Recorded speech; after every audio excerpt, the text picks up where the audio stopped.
Boa noite. Vamos começar hoje a nossa sexta aula, terminando de comentar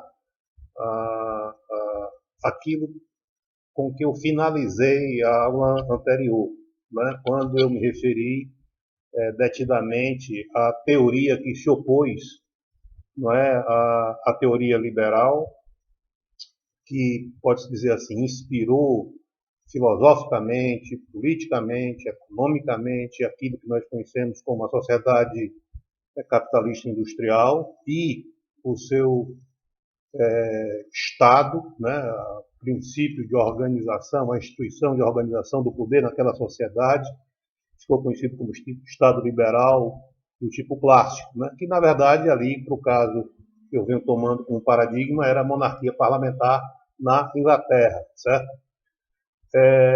Então eu comentava que aquela teoria, que no caso era a teoria socialista, desenvolvida por Marx e Engels, se opôs, né, à teoria liberal e acabou por criar as raízes teóricas que influenciaram politicamente tanto a Europa como o restante do mundo, desde meados do século XIX até a contemporaneidade, até a atualidade. Então, a teoria marxista, ela é marxista engelsiana, né? Marx e Engels, né?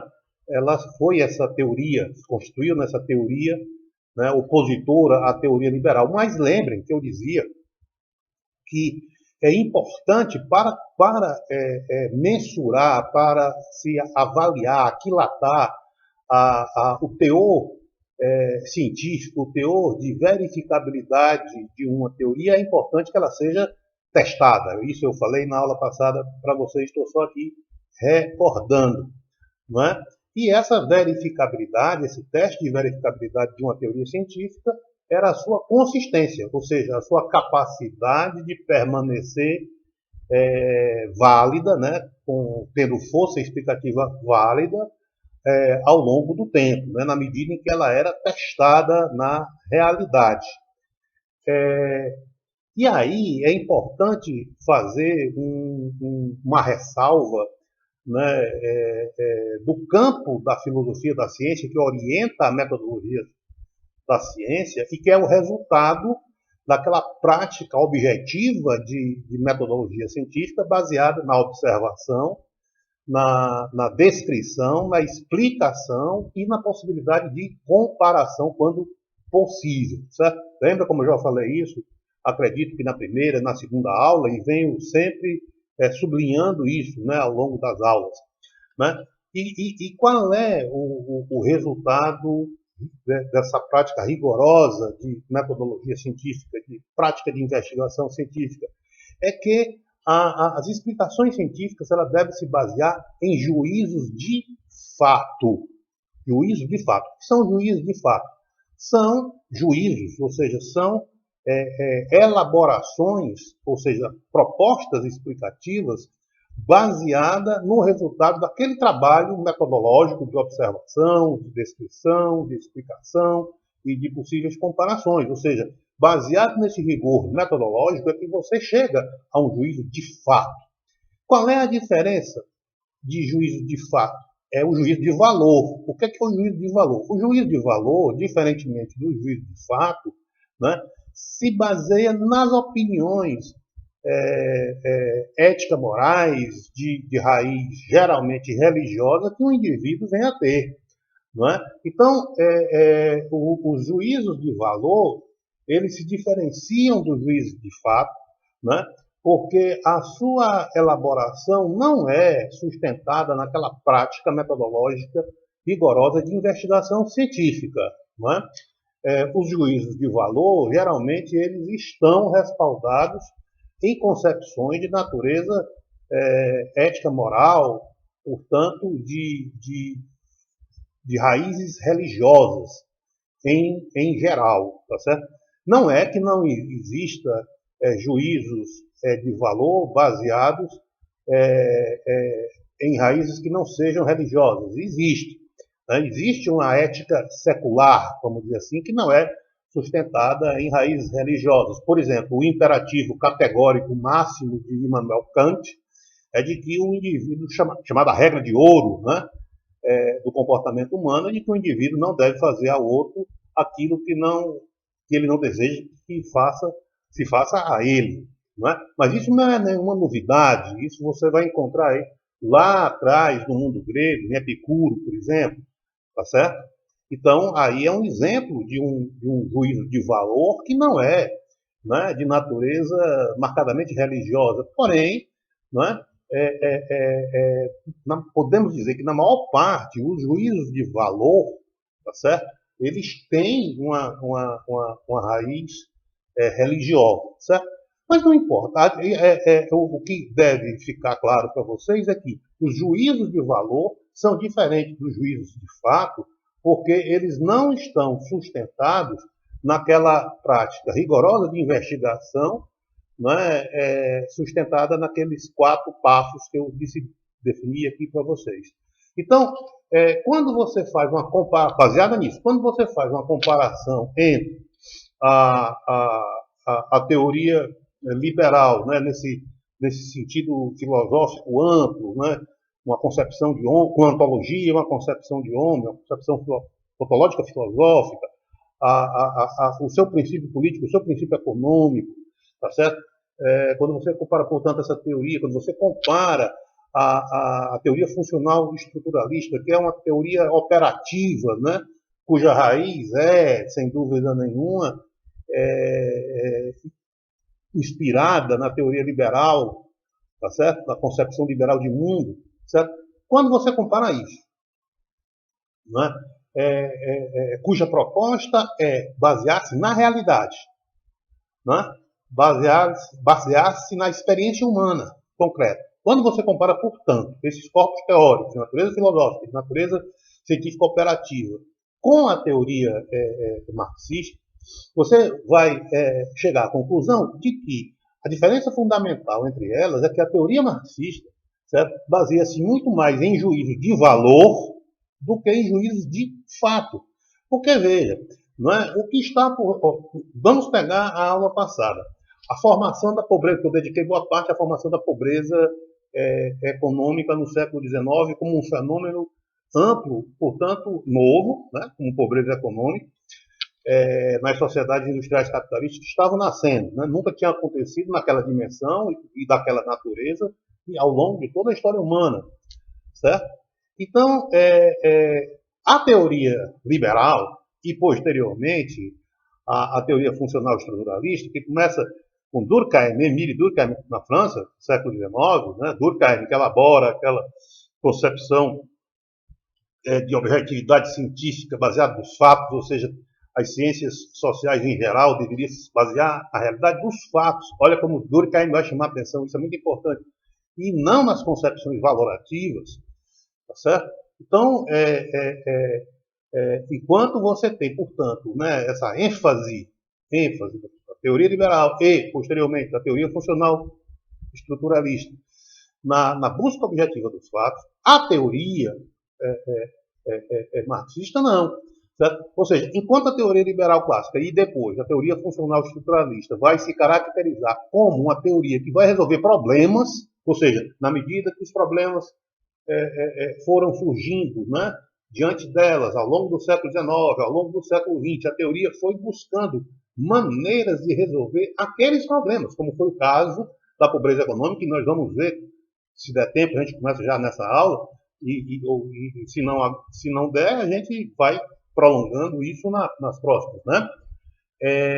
Então, vocês vão perceber que tanto a teoria liberal como, posteriormente, a teoria funcional estruturalista, que é essa teoria mais operativa no campo da ciência, eles vão procurar resolver problemas, ou seja, problemas que surgem, problemas que deverão ser resolvidos, né? A partir do seu estudo. A teoria marxista não vai acreditar nisso. Lembre-se, como eu falei na aula passada, né? Quer dizer, em relação à pobreza econômica, ele diz, não há solução. No âmbito da sociedade capitalista, não há solução. Pelo contrário, a sociedade capitalista, o que vai ocorrer vai ser um acirramento daquela divergência de interesses entre empresários, ou seja, o que eles chamavam o capital, e os operários e camponeses, ou seja, os trabalhadores, certo?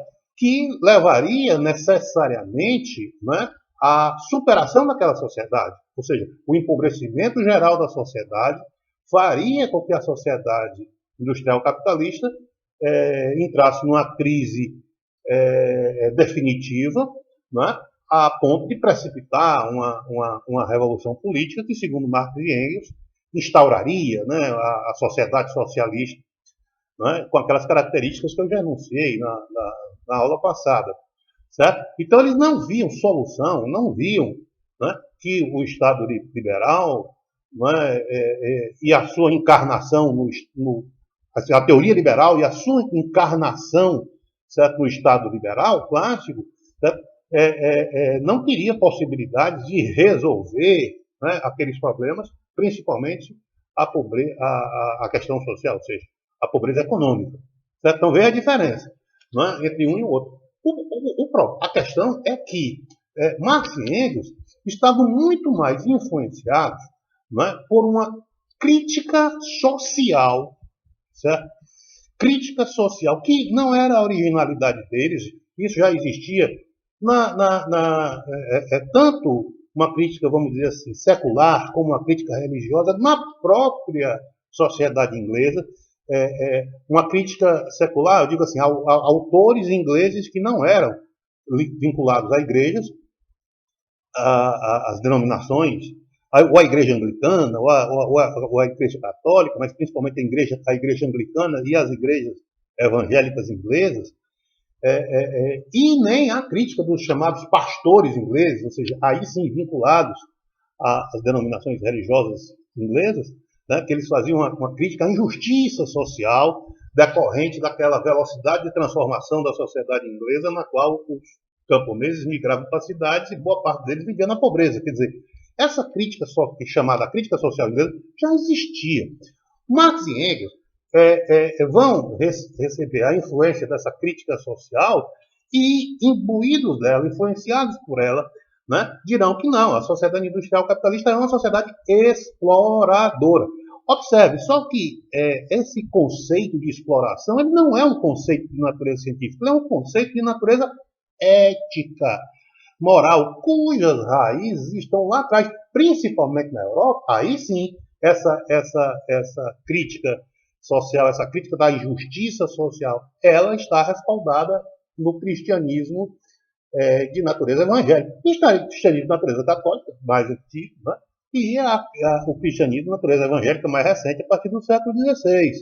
Tá certo? Então, essa crítica ao problema social, às injustiças sociais, não é novidade. Marx e Engels pegam, né, estão imbuídos, né, dessa crítica social, e ali vão ver na sociedade industrial capitalista, que estava nascendo, que eles presenciaram, como eu falei, no século XIX, na Inglaterra e na Europa, né, eles vão dizer assim, olha, não há condições de resolver esses problemas, principalmente a pobreza econômica, que era o problema mais evidente, era aquilo que estava mais claro nas cidades europeias, né, que estavam vivendo a Revolução Industrial, né, quer dizer, não há solução.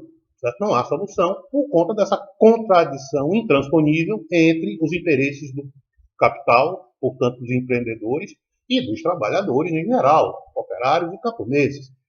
Certo? Portanto, esses dois polos, essa dicotomia que eu já falei para eles, eles vão dizer que as outras classes, pequena burguesia, né, por exemplo, os pequenos proprietários, os comerciantes, eles se aliam, né, em regra, se aliam como pequenos proprietários, pequenos comerciantes, eles se aliam à classe dominante, né, que para os marxistas é a famosa burguesia, tá certo? Enfim, mas as classes, né, os polos antagônicos são o empresariado e, né, o operariado e os camponeses. Então, para Marx e Engels, isso aí não há solução. Porém, veja, isso é um juízo de valor. Um juízo de valor não é um juízo de fato.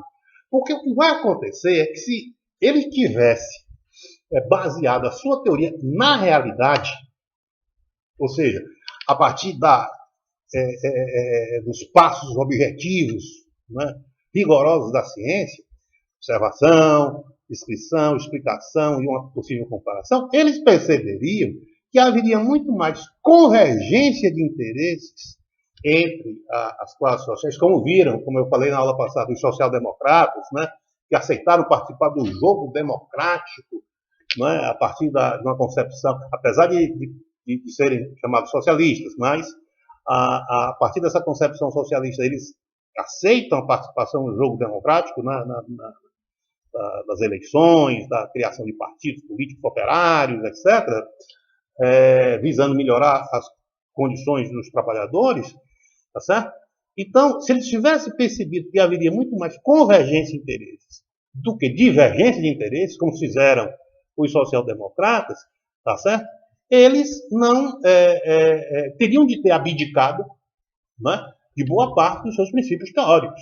Então, essa diferença é muito importante, entre juízos de fato e juízos de valor, certo? Tanto é que nós vamos ver que a teoria liberal ela vai se adaptar, né, e mudar o perfil do Estado liberal clássico, na medida em que ela recebia, né, aquelas reivindicações, ou seja, e enfrentava os problemas que haviam surgido, como a pobreza econômica, formulando políticas para resolver aquilo, né, uma política de direitos, tá certo, aos trabalhadores, concessão de direitos aos trabalhadores, tá certo? Portanto, mudando o perfil do Estado liberal clássico, ao passo que Marx e Engels não, né, optaram por um radicalismo, não, de uma mudança revolucionária, de uma busca permanente por uma mudança revolucionária, que efetivamente é o que acontecerá, não como Marx e Engels imaginavam. Veja, por isso, uma das razões pelas quais a teoria está errada é porque ela se realizou de maneira totalmente diferente do que havia sido previsto por Marx e Engels, que era a prova cabal, apesar de que os marxistas não aceitam isso, né, o que daí provando o seu dogmatismo, né, provando de como a sua teoria não está baseada nos fatos, mas está baseada muito mais em juízo de valor de natureza religiosa, apesar de que eles assumem que estariam fazendo uma teoria ateia, né, uma teoria materialista, realmente no sentido antirreligioso, tá certo? Mas, no fundo, eles acabaram por criar uma teoria muito mais dogmática, no sentido religioso, porque os seus seguidores, ao longo de todo o século XX e ainda na atualidade, não consideram que eles erraram teoricamente. Sabe? Mesmo se fossem mais acurados, né, no sentido de estudar, perceberiam que a teoria, né, se realizou totalmente diferente de como eles imaginaram. Não é? Então, só para dar uma ideia, né, quando acontece a Revolução Russa de 1917, tá certo? Na Rússia, que depois se transformou em União Soviética, de cara já colocaria por terra toda a concepção marxista. Por quê? Porque na Revolução Russa de 1917, na verdade não foi uma revolução, foi um golpe de Estado, tá certo? Que derrubou o czarismo russo, tá certo? A maior parte do movimento foi legitimado pelos camponeses, e não pelos operários industriais, mas sim pelos camponeses. Por quê? Porque, derrubando a tese marxista, eles diziam que o operariado era o sujeito histórico da Revolução, ou seja, eram os operários industriais, os operários urbanos, certo? Que seriam o que eles chamavam a classe revolucionária, que viria a derrubar a sociedade capitalista. O que aconteceu na Rússia de 1917, instaurando o chamado primeiro Estado Socialista da Humanidade, não foi uma revolução, foi um golpe de Estado, e um golpe de Estado cuja força maior era decorrente dos soldados, do imenso exército czarista que lutou na Primeira Guerra Mundial, e esses soldados, na sua maior parte, eram camponeses. Portanto, de saída, a teoria já foi se realizando totalmente diferente do que Marx imaginou. E isso ocorreu em todas as revoluções socialistas do século XX. Nunca foi a Revolução Socialista, em nenhum Estado, nenhuma sociedade, nunca foi desencadeada por operários industriais. Certo? Então, só por aí você haveria que o cerne da teoria marxista na sua dimensão política estava completamente errado. provando que a teoria não se baseava em juízo de fato, mas sim em juízo de valor. Prova é que Marx não achava, e os marxistas até hoje não acham, que o empresariado são trabalhadores. Porque, veja, quando eles criam, né, o Partido Operário, o Partido dos Camponeses, e defendem uma ditadura comandada por operários e camponeses, que seriam os trabalhadores, eles estão de cara excluindo o empresariado, porque eles achavam que o empresariado e os donos de terra eram exploradores. É o que chamava rentismo, no caso dos banqueiros e dos donos de terra, certo? Era o capitalismo rentista, ou seja, que vivia de renda, tá certo? Do aluguel de terras, ou do empréstimo de recursos de capital, né, de dinheiro, no caso dos bancos, tá certo? E o empresariado industrial, né, somando ao setor financeiro, né, e aos proprietários de terra, formava uma classe exploradora dos trabalhadores. Ponto. Não é? Então, ele achava, na concepção marxista, e isso é verdade até hoje, tá certo? Que o empresariado não trabalha.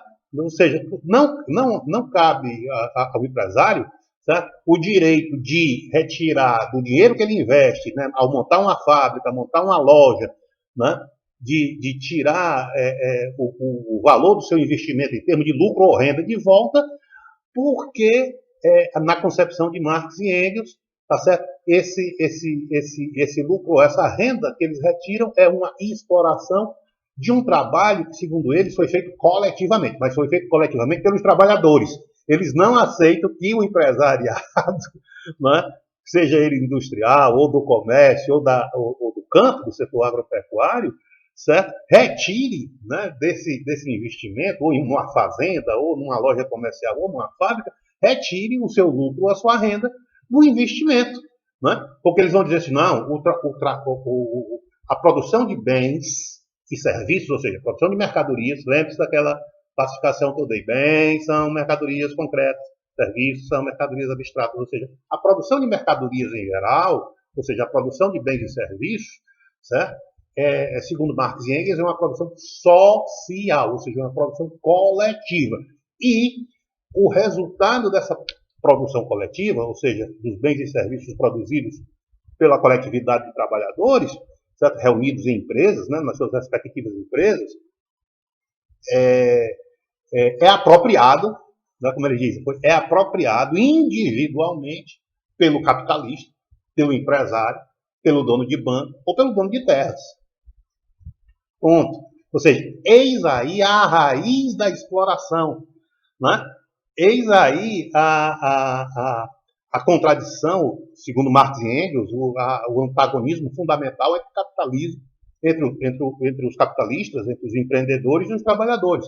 Ou seja, os empreendedores, os capitalistas, donos de terra, donos de banco, donos de lojas comerciais, empresários fabris, né, donos de fábrica, eles né, que são chamados donos dos meios de produção, né, segundo Marx e Engels,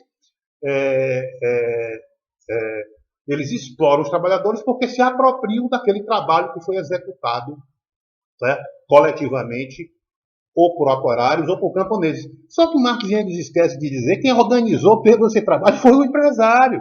Foram os donos de banco, foi o empresário da fábrica, foi o empresário do comércio, foi o dono da fazenda de agricultura ou de pecuária. Isso para eles não é trabalho. Certo? Então veja que, na verdade, é um grande juízo de valor. É um juízo de valor. É um juízo de natureza valorativa. Não é um juízo concreto. Porque se eles observassem concretamente, viriam que o empresário trabalha pra caramba, o dono de terra trabalha pra caramba, né? O fazendeiro, o criador de gado, ou plantador de cereais, por exemplo, ou o dono da loja comercial trabalha pra caramba. Evidentemente que essas pessoas têm o direito de reter o seu lucro, tirar uma parte daquelas mercadorias que foram produzidas, bens ou serviços, como lucro ou renda para o seu investimento. Logicamente. Não é imaginável que você, né, faça um empreendimento qualquer, criando uma fazenda, ou uma loja, ou de comércio, ou criando uma fábrica, e não retire a sua renda ou o seu lucro daquilo que foi investido, porque assim não teria sentido nenhum, né, você movimentar quantidade enorme de capital, de dinheiro, e depois simplesmente, isso aqui nada é meu, é de todos, né? Vou distribuir coletivamente. Isso é uma utopia, de uma ingenuidade brutal, portanto, o juízo de valor não está baseado em juízo de fato, né? Porque se fosse observar como juízo de fato, diria que toda a história humana, né, desde que começa lá nas tribos caçadoras-coletoras, os indivíduos, claro que cooperam, sim, cooperam, mas cooperam porque é uma convergência de interesses, mas evidentemente que a distribuição dos recursos vai depender muito, né, daqueles, em maior ou menor grau, que participaram diretamente da produção daqueles recursos. Por exemplo, depois uma tribo caçadora-coletora, depois que o sujeito derrubava um alce, por exemplo, que tivesse sido caçado, ou um urso que tivesse sido caçado, naturalmente a maior parte ali de saída, a distribuição da carne ou da pele, obedecia uma hierarquia, né, que privilegiava, né, de saída os líderes, o macho alfa ou a fêmea alfa, certo? Portanto, aí é natural que haja essa diferenciação em relação à produção da existência humana. Portanto, se Marx e Engels tivessem observado isso, não viriam a tolice, né, como juízo de valor, de dizer simplesmente que a sociedade capitalista é uma sociedade baseada na exploração, porque os empresários, em geral, se apropriavam daquilo que foi produzido coletivamente, se apropriavam individualmente daquilo que era produzido coletivamente. É baseado nesse juízo de valor, não no juízo de fato, que se sustenta toda a teoria marxista, né? Há décadas a fio, há séculos a fio, né? Já vai por mais de um século da formulação dessa teoria. Muito bem, feitas essas considerações, voltemos para o nosso problema, que aí eu vou mostrando como é que vai evoluindo, se adaptando à teoria liberal clássica. Ora, lembre que eu falei na aula passada sobre a formação da pobreza econômica como que na verdade é o sinônimo da questão social, tá certo? Muito bem, já comecei a falar disso na aula passada. Evidentemente, e como eu já disse também, só rapidamente recordando, o Estado liberal clássico, vendo que aquilo ali era um problema não previsto naquela escala, naquela dimensão, certo? Começou a vislumbrar ao longo, isso já falei na aula passada, não ocorre da noite para o dia, começou a vislumbrar meios de resolver, né, aquele problema. É interessante que o vislumbre da resolução desse problema social, certo? Ele já começa a nascer dentro das próprias empresas. Eu vou dar um exemplo.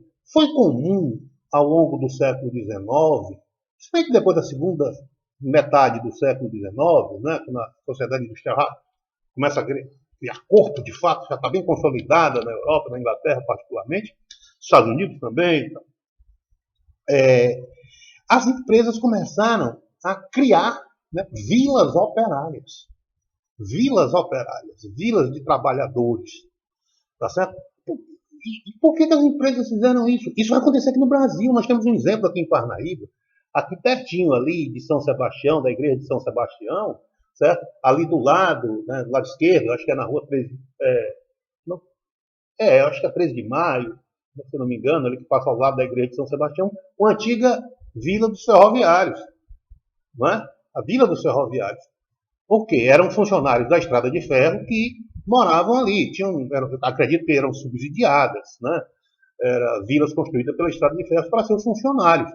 Isso era muito. Mas se você observar que ali a vila era bem próxima, se você atravessasse ali a rua, você estaria na estrada de ferro. Certo? Ou seja, as empresas viram que era interessante você, de uma certa maneira, financiar a moradia dos seus trabalhadores, tá certo? Criando vilas operárias relativamente próximas das fábricas. Porque ali você estaria resolvendo o problema da habitação, você estaria resolvendo o problema dos transportes, para operários extremamente qualificados, como eram os operários da estrada de ferro. E é muito interessante que na origem da sociedade capitalista industrial, no século XIX, né, com as revoluções industriais, em todas as sociedades, inclusive no Brasil, a história da estrada de ferro está muito vinculada a esse meio de escoamento da produção, e você é um bom exemplo, né, para ilustrar, né, como foi mudando, né, o perfil, né, dos trabalhadores. Eram trabalhadores qualificados, extremamente qualificados, não é? Desde os condutores de trem, como os mecânicos das oficinas, né? Os construtores, quer dizer, os mantenedores das linhas férreas, né? Ou seja, todos aqueles envolvidos no transporte ferroviário, né? Estavam, né, ali circulando, né, em torno dessa indústria, né, dessa empresa. E então, empresários, operários, trabalhadores qualificados, que tinham já uma parte do seu problema resolvido, problema de habitação, problema de deslocamento. Evidentemente que casos com saneamento mínimo, mas tinha, tá certo? Quer dizer, a partir de uma ação da empresa. Ou seja, as próprias empresas foram percebendo, foram verificando que era importante dar boas condições de vida para os seus trabalhadores, principalmente naqueles setores de qualificação, né? Que exigia uma mão de obra qualificada, como era a estrada de ferro, o transporte ferroviário. Certo? E aí é interessante, observe como vai surgir ali uma tradição, né, de ação social, melhorando as condições de vida dos trabalhadores a partir das vilas operárias, como também, né, no setor esportivo. Você vai encontrar espalhados, tanto na Inglaterra como aqui no Brasil, desde o caso do Brasil, por exemplo, em quase todas as cidades, né, em que a ação, né, da estrada de ferro, das estradas de ferro, né, foram muito evidentes, né, com grandes estações, surgiu times de futebol com o nome de ferroviário. Né? Então, ou ferroviário, ou ferroviária. Né? Aqui em Parnaíba tem o caso ferroviário, no Ceará o ferroviário, em São Paulo o ferroviário. Então, você vai encontrar em vários estados brasileiros clubes, né, de origem da estrada de ferro, quer dizer, que representavam ali um tipo de, vamos dizer assim, ação social com participação decorrente da ação do setor empresarial, com apoio do setor empresarial. Tem eu aconselho, está me faltando aqui o nome, mas estreou eu acho que foi esse ano, eu assisti esse ano na Netflix, uma história interessante sobre futebol, sobre a história do futebol na Inglaterra, no século XIX, retratando a vida dos trabalhadores ingleses, como o futebol, como nós conhecemos hoje, né, com as regras, etc., nasceu nas universidades inglesas. Mas rapidamente migrou para as camadas populares inglesas, camadas pobres. E essa série, depois eu posso ver o nome, na próxima aula eu trago o nome da série, retrata bem, no século XIX, a vida dos trabalhadores ingleses. Né? E como alguns deles encontraram no futebol, né, que era e o futebol ligado ao trabalho, as empresas apoiavam, né, os clubes de futebol, né, como um incentivo, né, dos trabalhadores à lealdade às empresas também. Né? Isso era muito interessante para você ver a visão que estava se constituindo ali, né, na Inglaterra no século XIX. Ou seja, o problema social começou a ser superado no âmbito da própria sociedade capitalista industrial. Não é? Só que isso começa no âmbito das empresas, mas depois o Estado, devido à dimensão que o problema social, a questão social tomou, o Estado, aos poucos, começou a formatar respostas para isso, como nós vamos ver, que serão futuramente, né, ao longo do tempo, políticas de saneamento básico, políticas de financiamento da habitação, políticas de apoio à habitação, políticas educacionais amplas de qualificação para a mão de obra, políticas de segurança, né, em segurança pública em geral, tá certo? Saúde pública em geral, políticas de saúde pública, não é? Uma política previdenciária, tá certo?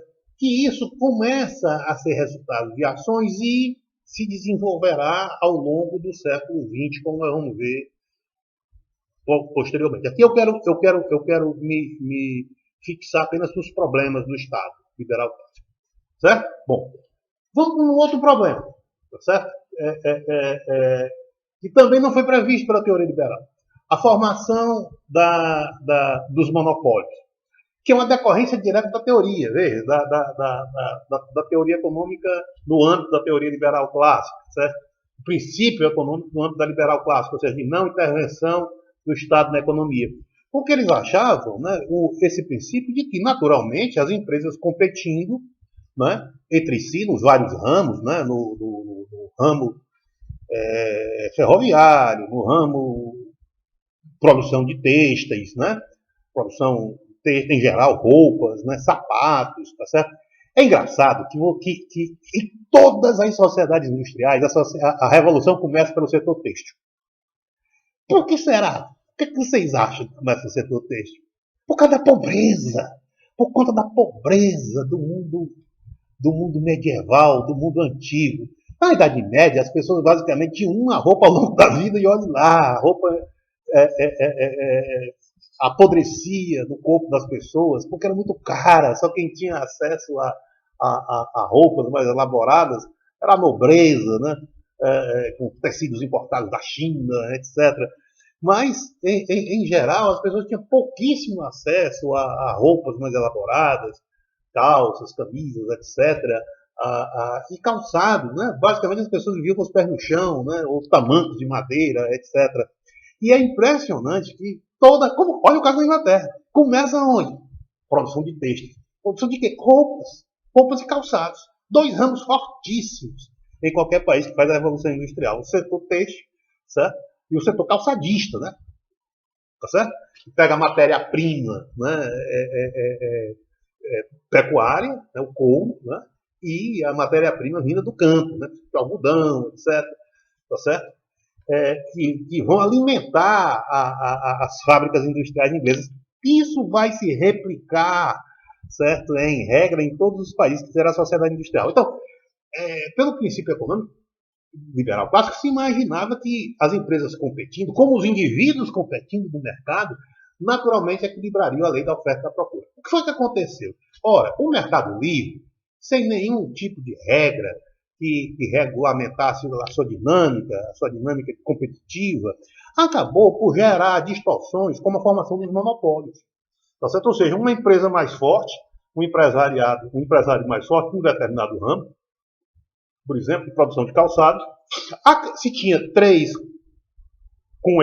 outros concorrentes do mesmo setor, o empresário mais forte acabava se sobrepondo aos outros dois e geralmente comprando, adquirindo, né, as outras duas empresas, né, a partir de artifícios. Por exemplo, se ele é um empresário muito forte, ele pode baixar o preço dele, certo? Vender a mercadoria por preço de custo, tá certo? Ou seja, pelo valor do preço que ele produziu aquela mercadoria, aquele bem ou aquele serviço, por um determinado período de tempo, para quebrar os outros dois. E quando ele coloca os outros dois, que são mais fracos do que ele, numa situação difícil, ele vai e faz uma oferta agressiva, né, como a gente chama, em jargão de mercado, faz uma oferta agressiva, compra, né, as outras empresas e toma de conta sozinho no mercado. O grande problema é que isso, né, essa formação dos monopólios, distorce o mercado, distorce a dinâmica concorrencial chamada a concorrência perfeita, né? Ou seja, a concorrência perfeita seria o regime de concorrência no mercado capitalista onde as empresas concorreriam em pé de igualdade, né? Nesse exemplo que eu estou dando para o setor calçadista, né?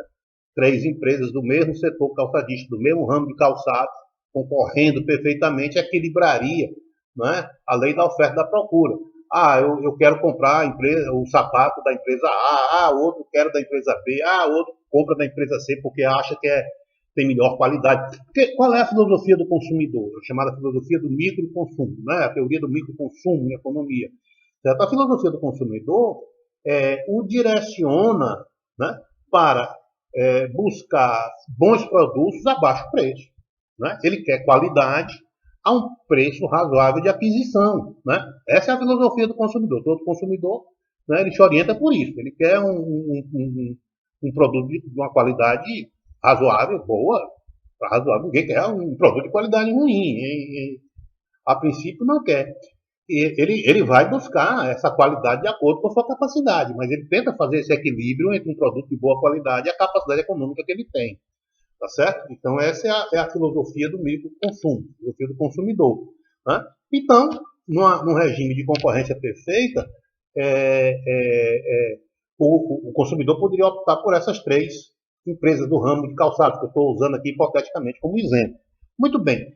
Aí a empresa A, que é mais forte que as outras duas, compra tanto a empresa B como a empresa C e fica sozinha no mercado. O que é que vai acontecer? Ela vai ditar, agora não mais pela regra da concorrência, certo? Mas de acordo com o interesse dela, ela vai ditar tanto a qualidade como o valor da mercadoria calçadista, né? Dos calçados, dos sapatos, chinelos, enfim.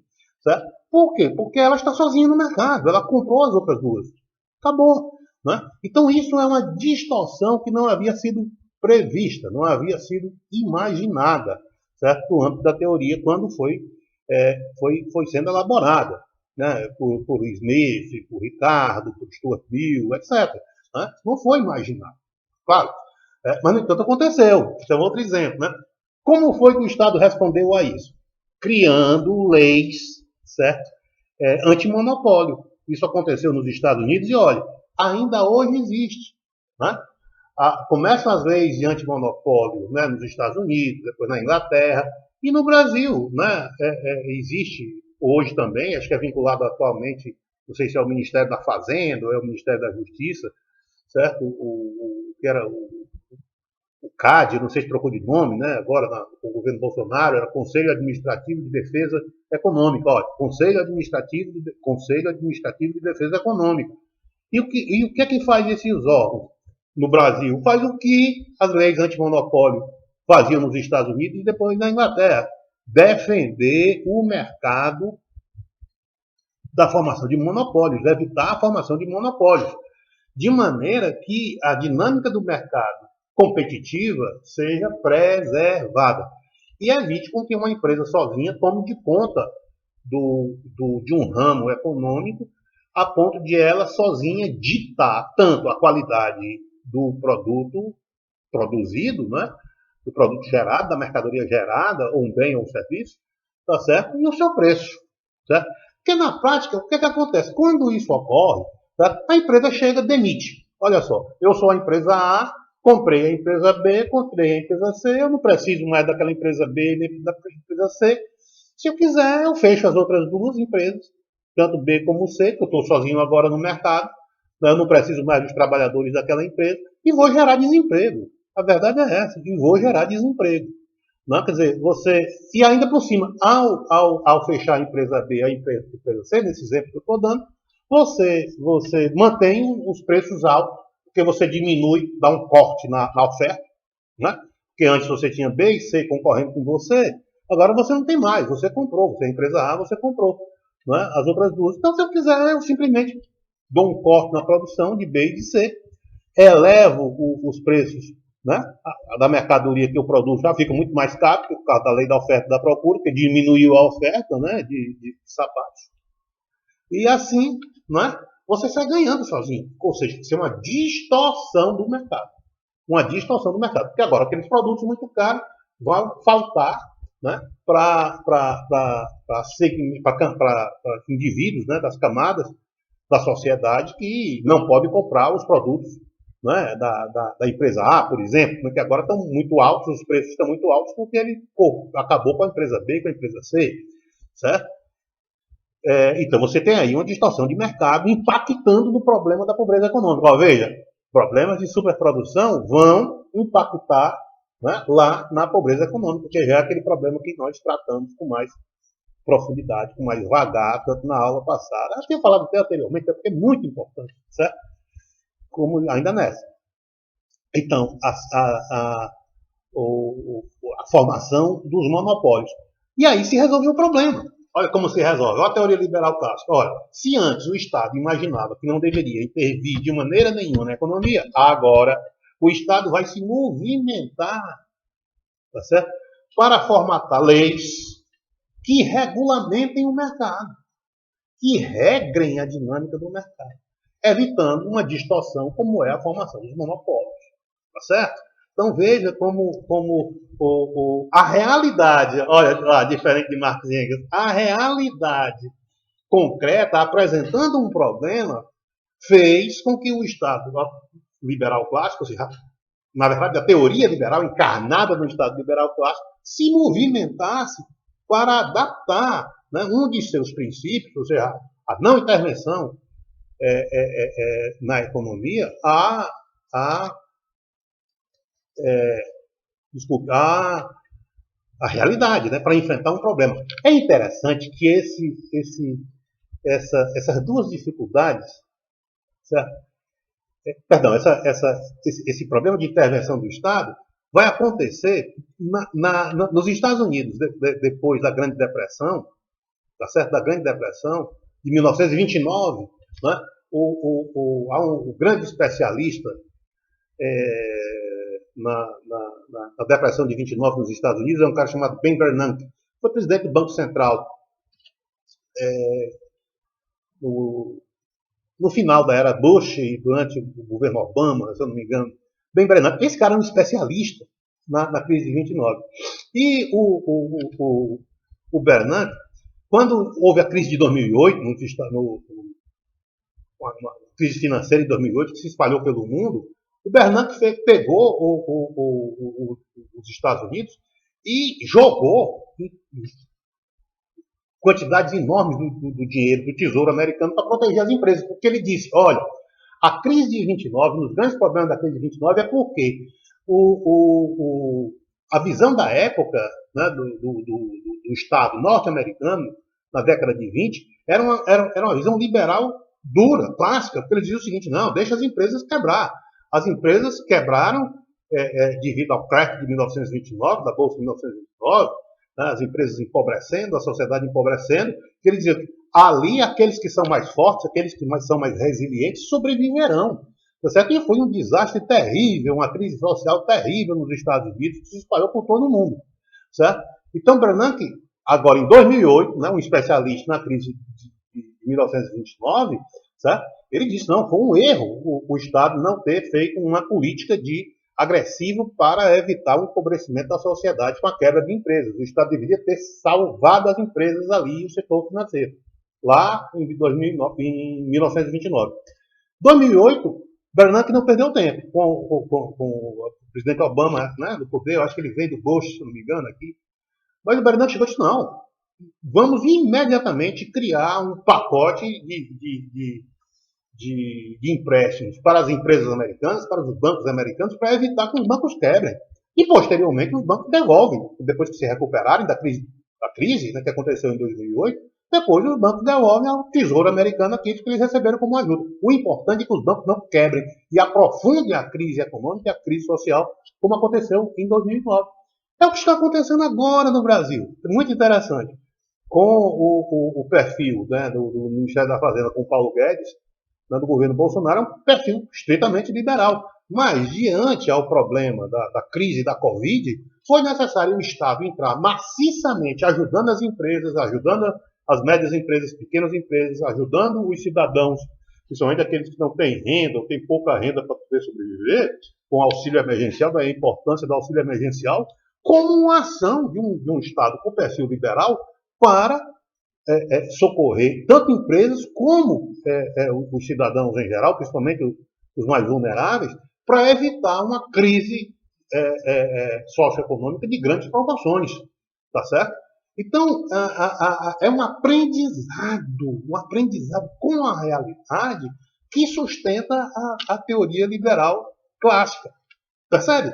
Por quê? Porque ao invés de imaginar divergências entre capitalismo e capital e trabalho, entre empresas e trabalhadores, como imaginava Marx e Engels, a teoria liberal imagina a convergência de interesses. Claro, eu sou a empresa, eu preciso dos meus trabalhadores, e os trabalhadores precisam de mim. Há uma convergência de interesses, nós podemos voltar a isso ao longo da disciplina. Portanto, foi assim que se resolveu o problema, não é, da formação dos monopólios. A ação do Estado para regrar, para interferir na economia de uma maneira ou de outra, evitando o aprofundamento de crise.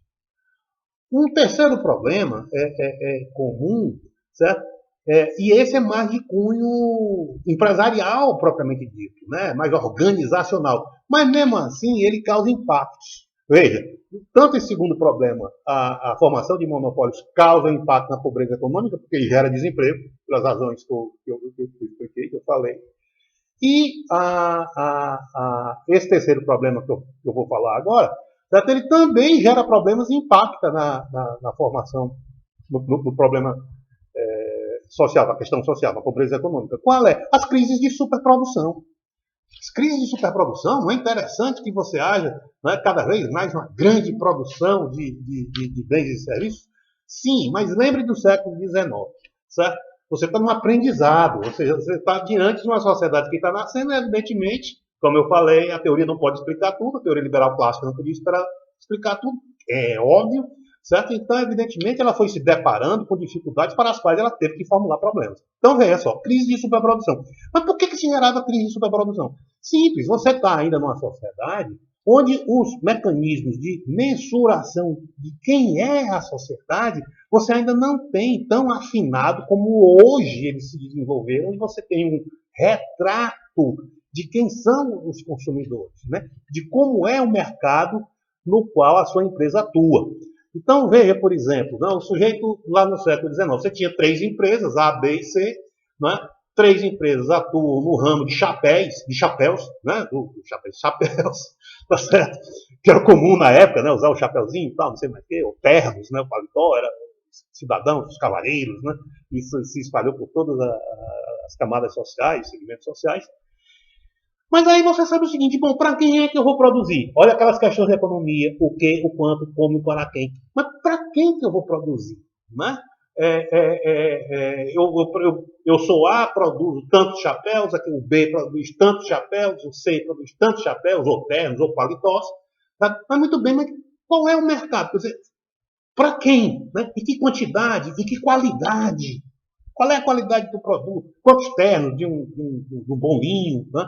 Eu vou produzir, se eu não sei direito quantos trabalhadores têm capacidade de comprar aqueles ternos ou aqueles chapéus. Certo? Quantos sapatos, né, de um couro bem sofisticado eu vou produzir, se eu não tenho a mensuração, a medida de quantos trabalhadores, de quantos consumidores comprarão, têm capacidade de adquirir aquela mercadoria, aquele sapato sofisticado. Certo? Então, aplique esse raciocínio para todas as mercadorias em geral. Aí vem a importância das empresas conhecerem o mercado, ou seja, conhecer o perfil do seu consumidor. Para que cada empresa possa responder aquelas 4 questões fundamentais: o que, o como, o quanto e o para quem. Certo? Quer dizer, aí é necessário que o Estado, quem vai fazer isso numa sociedade crescendo, né, numa escala de milhões de pessoas da noite para o dia, ou seja, na medida em que as camadas de trabalhadores iam chegando do meio rural para as cidades, para o meio urbano, e iam demandando produtos, tá certo? Em geral. Então, em que quantidade? Certo? Você poderia imaginar, não, produz isso à vontade. Mas peraí, mas produzir à vontade de como? Isso é custo. Para produzir é custo. Certo? Das matérias-primas que eu vou comprar para produzir o meu produto, da energia que eu vou gastar para produzir o meu produto, para o preço das máquinas que eu vou utilizar para produzir o meu produto. Então, como é que eu vou sair produzindo aí à torta e à direita? Não, não pode. Então, as crises de superprodução levavam o quê? A quebradeira de empresas. Porque você tinha uma hora para outra, ou você produzia demais, ou você produzia de menos. No caso aqui, quando você produzia demais, o que é que acontecia? Não é? Você tinha um mercado saturado e você tinha formação de estoques. Mas o que é que você vai fazer com aquele estoque? Prejuízo. Certo? Ou então você vai ter que vender, para tentar desestocar, a preço de custo, ou seja, o valor pelo qual você produziu a mercadoria, ou um preço muito abaixo disso. Resultado: demissão de trabalhadores.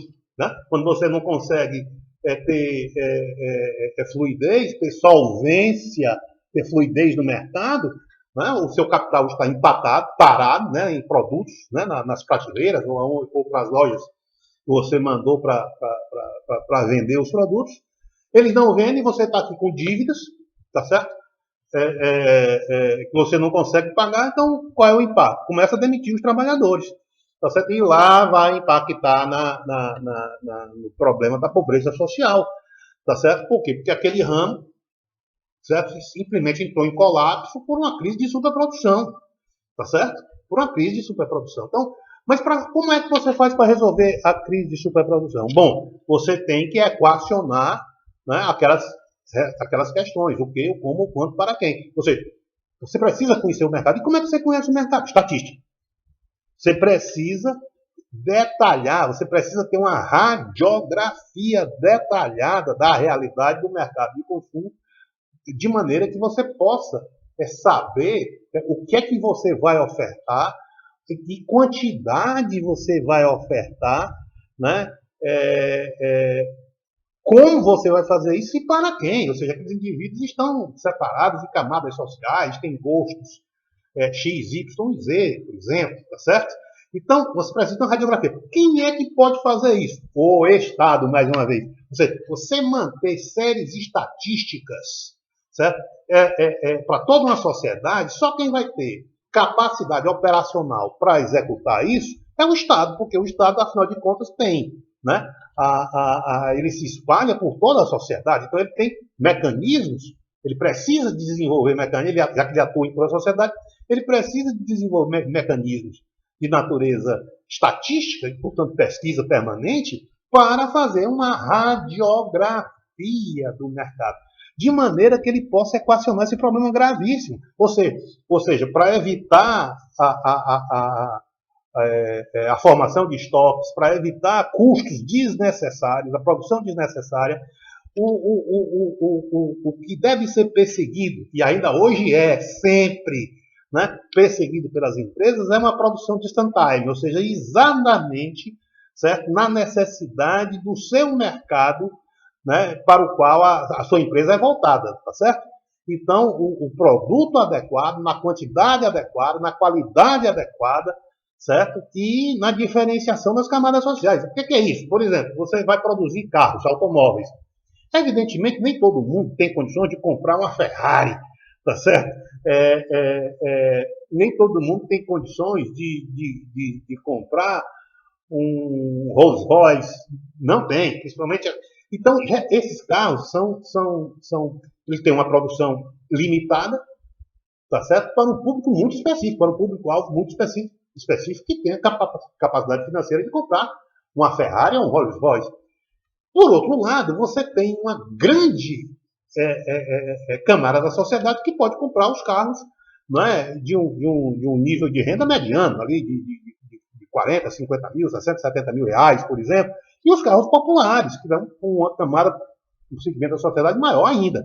Então, olha só, essa diferenciação nos tipos de carro, de renda muito alta, de renda média, de uma renda popular, certo? Reflete exatamente o conhecimento estatístico, né, demográfico da população, que no Brasil é feito, por exemplo, pelo IBGE, Instituto Brasileiro de Geografia e Estatística, que faz permanentemente uma radiografia do mercado brasileiro, que é extremamente importante para o setor empresarial, para ele direcionar os seus investimentos e evitar um problema gravíssimo, como é a superprodução, certo? Diante da qual você vai ter prejuízos ali para o empresariado, né, devido a você vai ficar com o capital empatado e obrigando a vender a preço de custo, ou abaixo do preço de custo, tendo prejuízo enorme para poder pagar o financiamento que você fez da sua produção e que acaba impactando a demissão dos trabalhadores e aí com consequências na questão social, porque você tem pessoas agora desempregadas em razão de uma dinâmica de mercado que poderia ser equacionada, como acabou sendo, tá certo? Acabou sendo. Isso é perseguido de uma maneira, até hoje, cada vez mais sofisticada. Hoje você tem a produção online, a encomenda online, você formata um carro como você quer, uma roupa como você quer, um calçado, um tênis como você quer, um computador como você quer, você formata, você configura, né, que você usa outro termo, você configura, né, de maneira que pede uma empresa, a empresa vai produzir de acordo com o seu interesse, evitando assim a formação de estoque para ela. Quer dizer, é de interesse dela e é de seu interesse. Quer dizer, você configurou um produto que você quer, a empresa acha isso extremamente interessante porque vai produzir para você, tá? Evita estoques, tá certo? E evita, portanto, prejuízo. Observe, né? Quer dizer, também isso como um problema foi equacionado lá atrás, tá certo? Só que quem tinha que fazer isso, né, na dimensão de toda a sociedade, né, de maneira a atingir toda a sociedade, todas as camadas da sociedade, não era uma empresa individual, de um ramo individual. E sim, o Estado em geral é que tinha essa capacidade de